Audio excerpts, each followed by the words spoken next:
Hey guys, thanks for dropping by. My name is Pallavi. I'm a med school student studying in Prague, Czech Republic. And after having gone through some very tumultuous times in university previously, I am now a strong believer that anyone can improve their grades and improve their chances into getting into grad school. One of the biggest things that I advocate for are effective study strategies. However, over the years, I've noticed that people are quite personal in terms of the advice that they can give you on how to study better and how to improve your grades.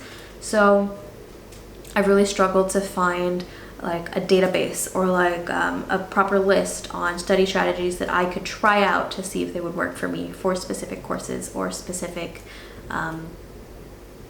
concepts within a course. So what I'm going to do for you today is give you 5 very specific techniques that you can implement or maybe add to your routine to perhaps improve your grades and in turn make your study strategies a lot more effective. I just want to emphasize that these are techniques that you can trial and error. They may not work for you, they may not work for a specific course, but I do think that experimenting with different study strategies is only going to improve your efficiency overall.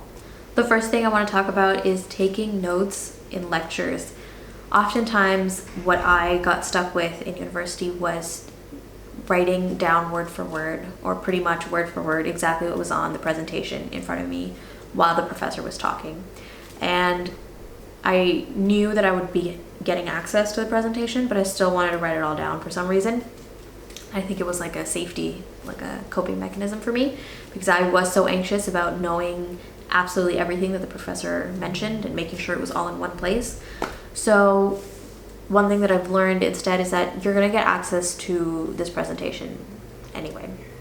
You're better off listening to what the professor is saying and instead taking notes on parts that he elaborates on or things that he really focuses on, like put a little star or exclamation point or whatever and highlight specific things that he talks about for a long time and spends time giving examples about and elaborating and really like delving into a particular concept.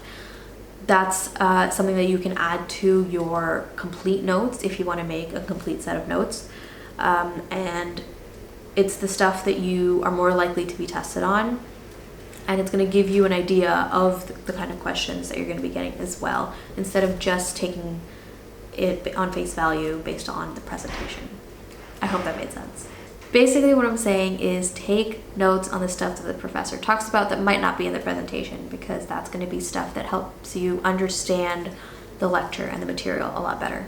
The second technique I want to talk about is to look for outside sources after your lecture is done. If there was anything in the lecture that you had questions about, just write it down during the lecture or like type it up, make a note of it somewhere, and look at outside sources to get a better understanding of what you didn't quite grasp during the lecture.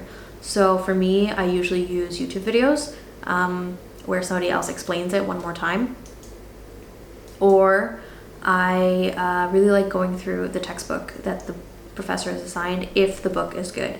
There is a difference between a good book and a bad book, and we can get into the details of that at another point. But basically a book that I find helpful, if I like it, I'll refer to it instead. And I can add, again, you can add this to your complete set of notes if you want. From my experience, if I've gone out of my way to understand a specific concept by looking into other sources, it usually sticks in my head a lot better. So it's an option to put it into your notes. I find that I never really referred to it once I've written it down though, which is a good thing, less work. The third technique I want to talk about is spaced repetition and active recall.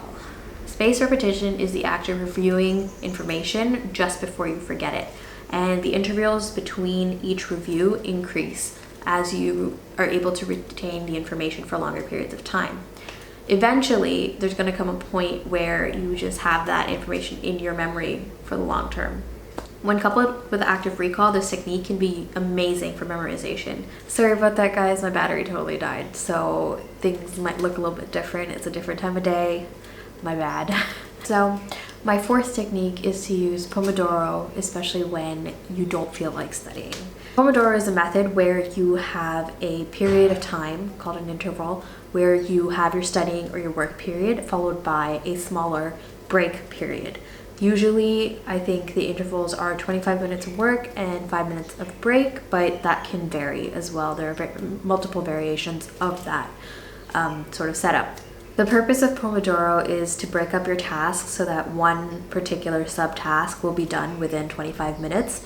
And then you have a 5-minute break to kind of like get up, walk around, maybe go to the bathroom, make a cup of tea, just like move around a little bit, have a little bit of a break. I find personally that this doesn't work for me if I'm in the flow of a good study period. If I'm just like getting shit done, I don't like having that break. It kind of breaks up that flow for me. But I do really love using this technique when I don't feel like studying. There was a period during I think the winter holidays where I was really struggling to study. So I would do all day of Pomodoro. And then there are other periods where I only need it for like that first initial resistance that I feel to study. And then after that, I'm like in my flow. I just turn the Pomodoro thing off and I just do my own thing. So you can try both ways and see what works for you and test it out. I think it could work. My 5th technique is a pretty common one. It's to test yourself. So practice tests. This is something that everybody knows about. You're told to test yourself all the time, but it's so often overlooked. My problem with it was always that I felt like I needed to know everything and review all the material very comprehensively before I even started testing myself. And this was a big mistake because now that I do it more often, the process of just making those practice questions and testing myself with past papers is time that I spent learning as well. It still sticks, the information still sticks in my brain doing the practice questions and making practice questions. So I was taking histology this year as a course, and it's more of a concept heavy course rather than pure memorization like anatomy. There is some memorization involved, but you kind of need to understand what's happening to get a complete picture. But anyway, I was using Anki for anatomy to memorize and thought that, okay, since I'm already using it for anatomy, I might as well start using it for histology.